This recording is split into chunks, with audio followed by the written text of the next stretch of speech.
Next, it is my pleasure to invite a member of the graduating class of 2019, Hannah Martens, to offer some remarks for our graduating undergraduates.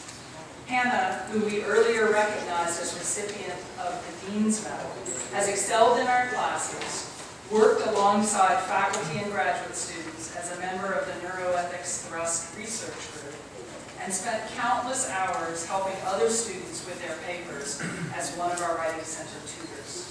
Next fall, she's off to a doctoral program in philosophy. Hannah?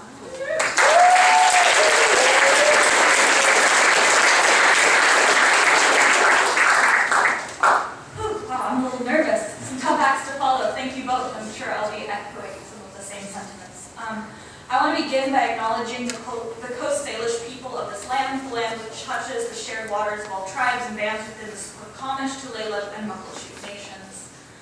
I also want to thank my wonderful peers, mentors, teachers, as well as my family and my loved ones, without whom I wouldn't be the person I am today.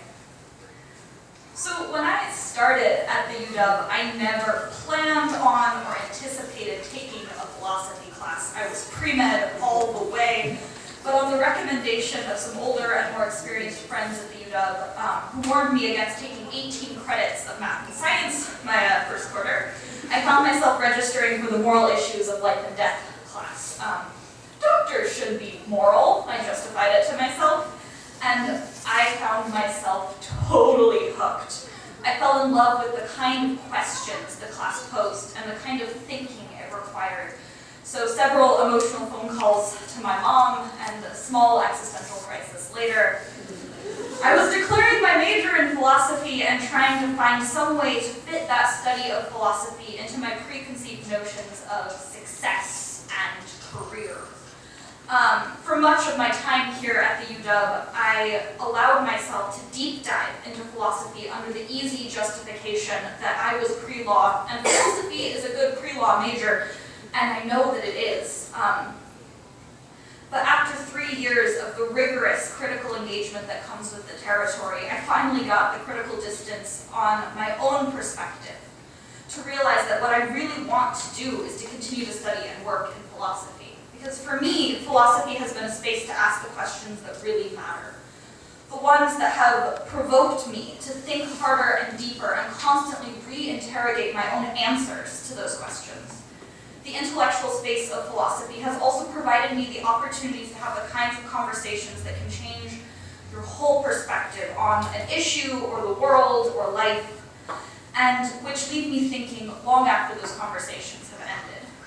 And perhaps most pivotal for me, philosophy has given me the tools and the space to make sense of my own lived experiences, and to use those experiences to understand and build theories, and to make sense of complex concepts.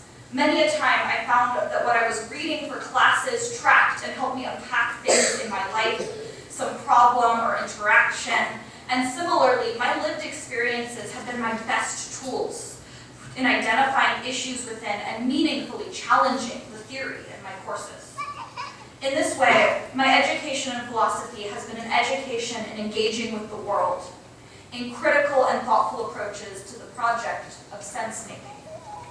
This, I really think, is the value of a philosophical education, one that is far deeper and more foundational than training for a specific job or career path. As I have come to understand the important things that one gets from studying philosophy, the less I believe that there need to be such a harsh line between a successful career on the one hand and doing philosophy on the other. I have come to believe that no matter what career those of us in this room go into, our education in philosophy will benefit us there and in our lives much more broadly. Philosophy has equipped us with invaluable skills for deep critical engagement in many forms.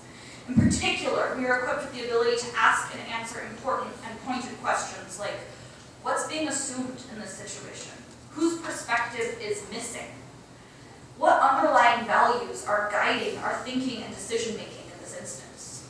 We're also experienced at challenging what has been taken to be known, what is considered absolute, and at looking to what exists below the surface at the level of structure and meaning. Philosophy has made us practice at ensuring that our gut reactions can be justified with logic and reason and experience, and at understanding the minutiae, the big picture, and the link between the two. Ultimately, philosophy has given us the tools to critically examine the world and to thoughtfully engage in the projects that shape it. There's a great need for those skills in today's world, as we are faced with incredibly complex and pressing challenges in many areas, notably in procuring justice and security socially, politically, economically, and environmentally. To successfully approach any and all of these problems, our world needs people with our skill set. So I urge everyone here that when you go out in the world and you take your place in whatever career, you do so both as a member of that field and as a philosopher, and that you strive to use the skills that philosophy has given us to change the world